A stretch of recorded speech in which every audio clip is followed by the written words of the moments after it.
ये बड़ा सुखद संयोग है कि लोग प्रतिष्ठा ध्वज की स्थापना यात्रा में हम निकले और पटना आए। उसी क्रम में आज आपसे संवाद स्थापित करने का अवसर मिल रहा है। आप जानते ही हैं, ये देश भारत है। यहाँ की जो संस्कृति है उसको भारतीय संस्कृति कहा गया है। इसे धर्मप्राण देश भी कहा गया है। और ये सब कुछ इस बात को निरूपित करता है कि यहाँ के लोगों की जो भावना है वो कैसी है। प्राचीन काल से ही भारत गौ माता के महात्म्य को निरूपित करता रहा है और उसी महात्म्य के अनुसार दूसरा कोई भी है या दूसरा आदमी भी है और पूजा करता चला आ रहा है।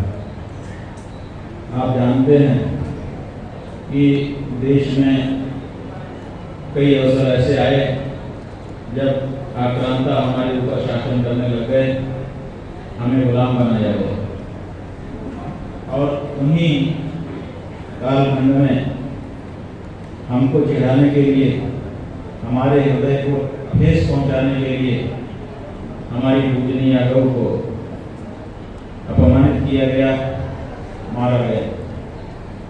लेकिन आप ये भी जानते हैं कि जब 1857 की क्रांति जिसको आप कहते हैं, उस क्रांति में हुआ कुछ नहीं था। एक सिपाही जो अंग्रेजों की नौकरी कर रहा है उसको कोई बाधा नहीं थी।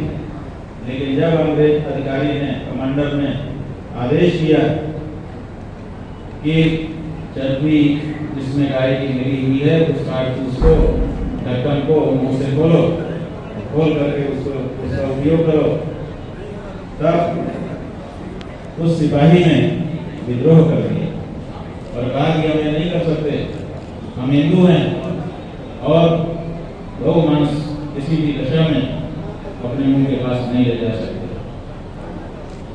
बाद में क्या हुआ आप जानते हैं। और ये जो घटना घटी, इसी घटना ने पूरे देश को उद्वेलित कर दिया। लोग, भारत के लोग, आप इतिहास उठा करके देखेंगे तो पाएंगे कि भारत में अंग्रेज बहुत अच्छे से जड़ें जमा रहे थे। उन्होंने सड़कें बनानी शुरू की थी, विद्यालय बनाने शुरू किए थे, सुधार के कार्य शुरू किए थे, न्याय दिखाते थे कि हम न्याय कर रहे हैं। इससे यहाँ की जनता कहती थी हमें राजद तो होना नहीं है, कौन भी हो गई हमारी कहानी, हमें क्या दिक्कत है, इनका राज अच्छा है, यही राज करें। लेकिन जब उनको ये पता चला कि इनके राज करने से हमारी गौ माता मारी जाएगी, तो भारत के लोग अंग्रेजों के विरुद्ध हो गए। स्वतंत्रता का आंदोलन शुरू हो गया और स्वतंत्रता का आंदोलन की अगुवाई करने वाले जो नेता थे, जब वो घरों में जाते थे हमारे, तो उनको कहा जाता था कि आप आइए स्वतंत्रता आंदोलन में भाग लीजिए। तो लोग कहते थे कि भाई क्या जरूरत है, कहते थे कि गाय को बचाना है कि नहीं, तो उसको बचाना ही है, अगर अंग्रेज रहेंगे तो वो नहीं बचेगी, इसलिए अंग्रेजों को भगाना जरूरी है।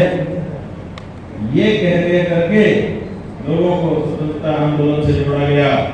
हमारे नेताओं ने, इतिहास में दर्ज है सब कुछ, हम तो संकेत मात्र बता रहे हैं। अपने अपने समय में वक्तव्य दिए, किताबों में छपे हैं कि अगर स्वराज स्थापित हो गया तो कलम की एक नोक से गौ हत्या भारत में बंद कर दी जाएगी।